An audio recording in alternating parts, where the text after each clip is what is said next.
The day I became a millionaire by closing a successful deal, she cheated on me, not even hiding it, as she moaned into the phone while our neighbor was pleasuring her, when I wanted to tell her about my success. Oh, how she regretted it when she found out, but it was too late. I still remember the exact moment my world shattered. It was 2:17 p.m., and I was sitting in the office conference room, grinning ear to ear. I had just closed the biggest deal of my career, a multi-million-dollar contract that would change everything. Years of late nights, grinding away at a job where nobody believed I'd amount to much, had finally paid off. And the first person I wanted to share the news with was my wife. Her name's Kelly, and well, things between us had been strained, to say the least. She'd been distant for months, brushing off my attempts to connect and turning every conversation into an argument about money, my long hours, or some other petty grievance. I thought maybe this news would be the turning point, something to remind her why we fell in love in the first place. I picked up my phone, heart pounding with excitement, and called her. "Hey, babe," I said, my voice practically vibrating with pride. "You'll never believe." And that's when I heard it. A moan. Not just any moan, either. It was raw, guttural, unmistakable. My blood ran cold. I froze, gripping the phone like it was the only thing tethering me to reality. There was shuffling on the other end, muffled noises that made my stomach churn. Then her voice came through, breathless and irritated. "What do you want?" she snapped, her tone dripping with annoyance. For a second, I couldn't even process what was happening. "Kelly, what the hell is going on?" She didn't even bother hiding it. "I'm busy," she said flatly. "Can this wait?" "Busy?" I repeated, my voice rising. "What the fuck are you doing?" And then, clear as day, I heard a man's voice in the background. "Who's that?" he asked casually, like he was talking about the weather. That's when it clicked. The moaning, the attitude, the way she'd been pulling away for months. She wasn't just busy. She was with someone else. My hands were shaking, my mind racing. I wanted to scream, to throw my phone against the wall, to drive home and confront her right then and there. But I didn't. Instead, I just hung up. I sat there for a long time, staring at the screen like it might somehow explain how the woman I'd spent the last 8 years of my life with could betray me like this. I wasn't angry yet. I wasn't even hurt. I was just numb. That numbness didn't last long. By the time I pulled into my driveway later that evening, I was fuming. The realization that she hadn't even tried to deny it, that she'd been so blatant, so careless, had turned my shock into full-blown rage. I wasn't some idiot who'd let himself get walked all over. If she thought she could humiliate me and walk away unscathed, she had another thing coming. When I walked into the house, it was quiet. Too quiet. Normally, Kelly would be in the living room, scrolling through her phone or watching some trashy reality show. But tonight, the place felt empty. "Kelly," I called out, my voice echoing through the halls. No answer. I checked the kitchen, the bedroom, even the bathroom. Nothing. Then it hit me. She wasn't just cheating on me. She was with him right now. I grabbed my keys and stormed back outside, my mind racing. I had a pretty good idea where she might be. Our neighbor, Dan, had been a little too friendly with her lately. He'd always been the kind of guy who thought he was God's gift to women, shirtless in the yard, flexing while he mowed the lawn, flashing his sleazy grin at anything with a pulse. I'd chalked it up to harmless flirting. But now I wasn't so sure. I drove the 3 blocks to his house, my knuckles white on the steering wheel. When I pulled up, my suspicions were confirmed. Her car was in his driveway. I sat there for a moment, staring at the house. The lights were on, and through the window, I could see them. Kelly and Dan, sitting on the couch like they didn't have a care in the world. My wife, laughing at something he'd said, her hand resting on his thigh. My vision blurred with rage. I wasn't thinking straight. I wasn't thinking at all. I grabbed my phone, snapped a few pictures, proof, in case she tried to deny it, and then got out of the car. I banged on the door so hard I thought it might come off the hinges. "Open up, Dan," I shouted, my voice raw with anger. "I know you're in there." For a moment, there was silence. Then the door creaked open, and there he was, standing there like he didn't have a care in the world. "Hey, man," he said, his voice dripping with fake calm. "What's the problem? What's the problem?" I spat, shoving past him into the house. Kelly was standing in the living room now, her face pale. "You tell me, Dan. You want to explain why my wife's car is in your driveway? Why she's sitting on your couch?" Kelly tried to step between us, her hands raised. "It's not what it looks like." "Bullshit," I snapped, cutting her off. "You think I'm an idiot? You think I don't know what's going on?" Dan had the nerve to smirk. "Maybe you should calm down, man. We're all adults here." That was it. I lunged at him, my fists clenched, ready to wipe that smug grin off his face. But Kelly grabbed my arm, holding me back. "Stop it," she screamed. "Just stop." I pulled away, my chest heaving, and looked at her. Really looked at her. The woman I'd married, the woman I thought I'd spend the rest of my life with, standing there, protecting the man she'd betrayed me with.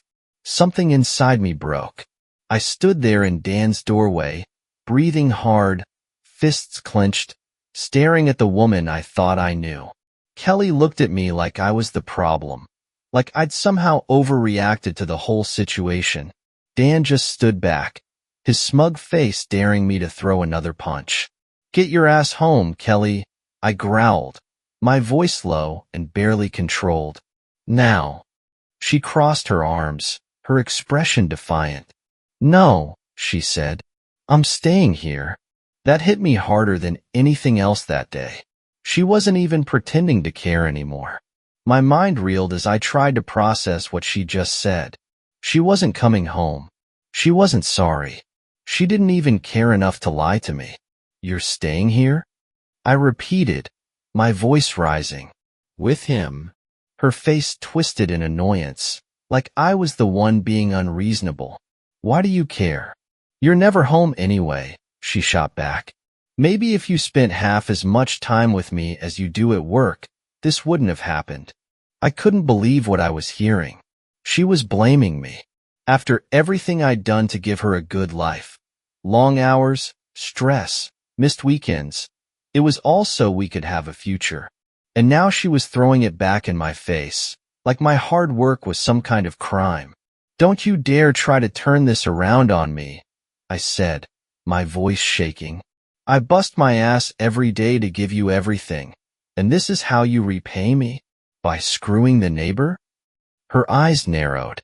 "You know what? Maybe I wouldn't have to if you weren't such a boring, workaholic loser." That was it. That was the moment I knew we were done. There was no coming back from this. No apology, no explanation, no amount of groveling could fix what she just said. I turned and walked out without another word, slamming the door behind me. The drive home was a blur. My hands gripped the steering wheel so tightly my knuckles turned white. I could feel the anger boiling inside me, threatening to explode. But more than that, I felt humiliated. I'd been killing myself to build a future for us, and she'd thrown it all away for some shirtless douchebag who spent more time tanning than working. When I got home, the house felt emptier than ever. Her stuff was still there. Clothes, makeup, shoes scattered around like nothing had happened. But it felt like a ghost lived there now. I couldn't even look at it. Every little thing reminded me of her, of what she'd done. I grabbed a bottle of whiskey from the kitchen, poured a glass, and sat down at the dining table. The weight of it all hit me at once.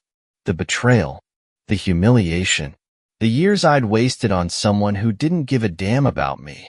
I thought about calling someone, a friend, a family member, but what would I even say? "Hey, just found out my wife's been banging the neighbor. How's your day going?" No, this wasn't something I could share. Not yet. I needed to figure out what to do next. As I sat there, staring at the glass in front of me, an idea started to form. I wasn't going to let her win. I wasn't going to let her and Dan laugh at me behind my back while they played house in his cheapest bachelor pad. I'd worked too hard, sacrificed too much, to let this be the end of my story. I was going to come out on top, no matter what it took. The next morning, I woke up with a pounding headache and a newfound sense of determination.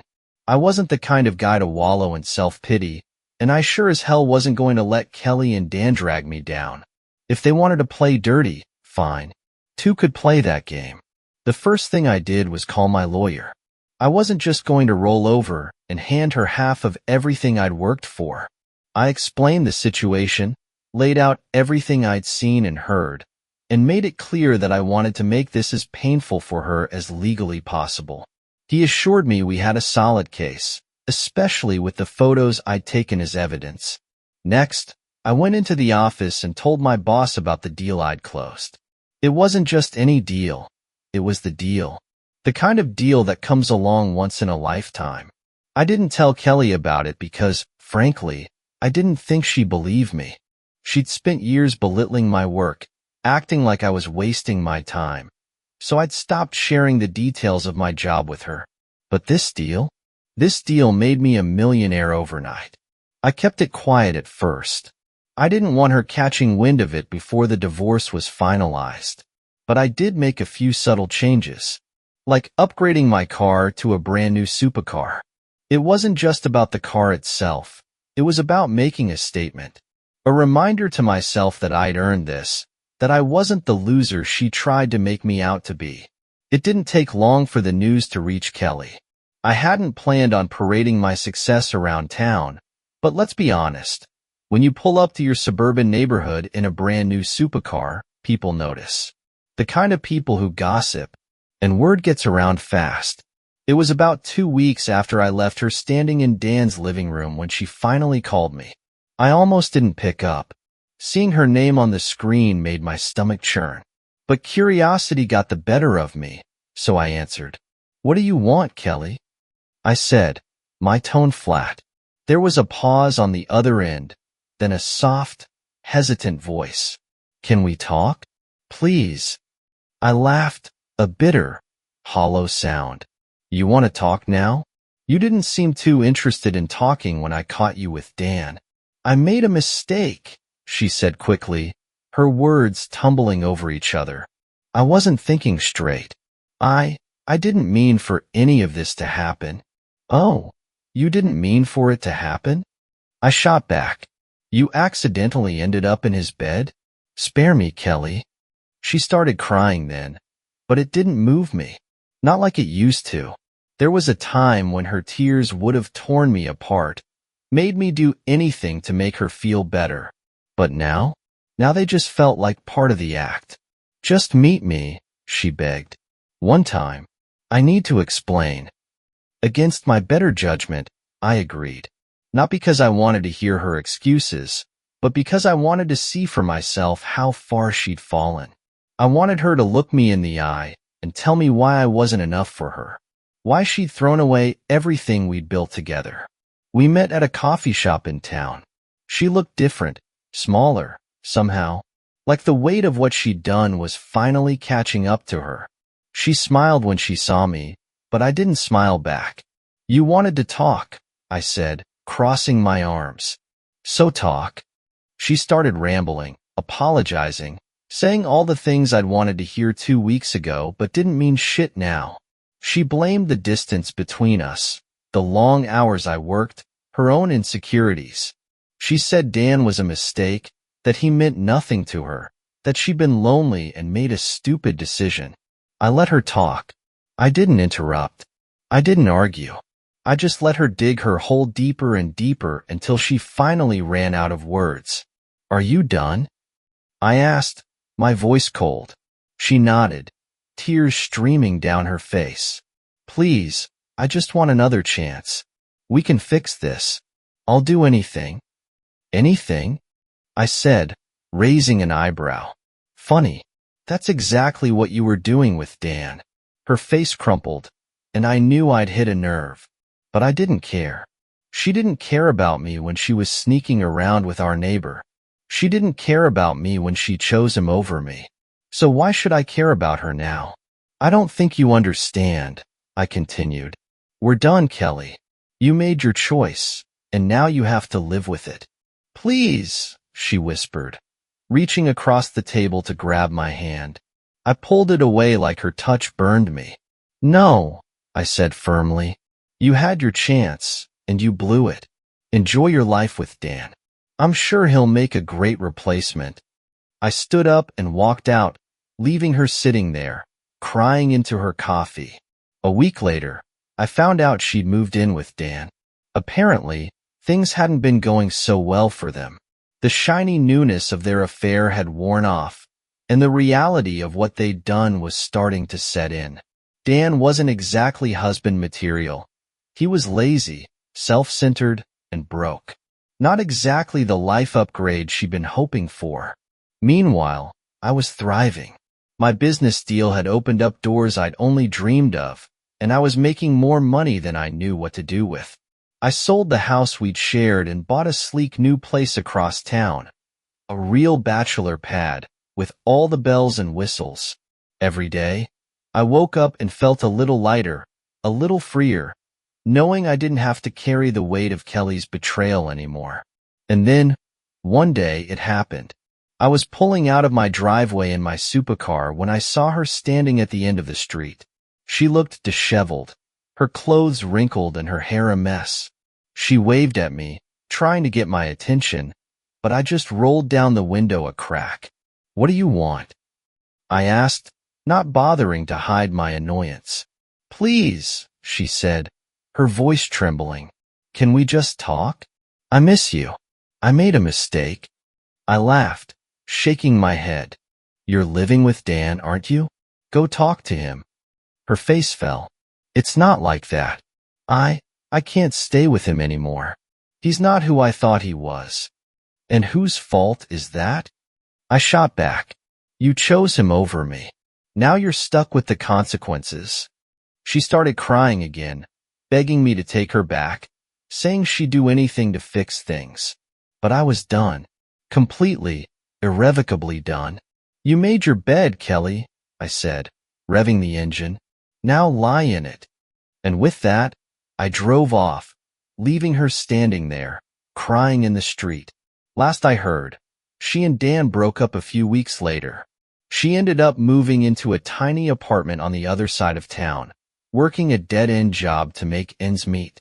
Meanwhile, I was living my best life, traveling, meeting new people, and finally enjoying the fruits of my labor. Sometimes, karma doesn't need any help. Sometimes, people like Kelly dig their own graves. All you have to do is stand back and watch them fall.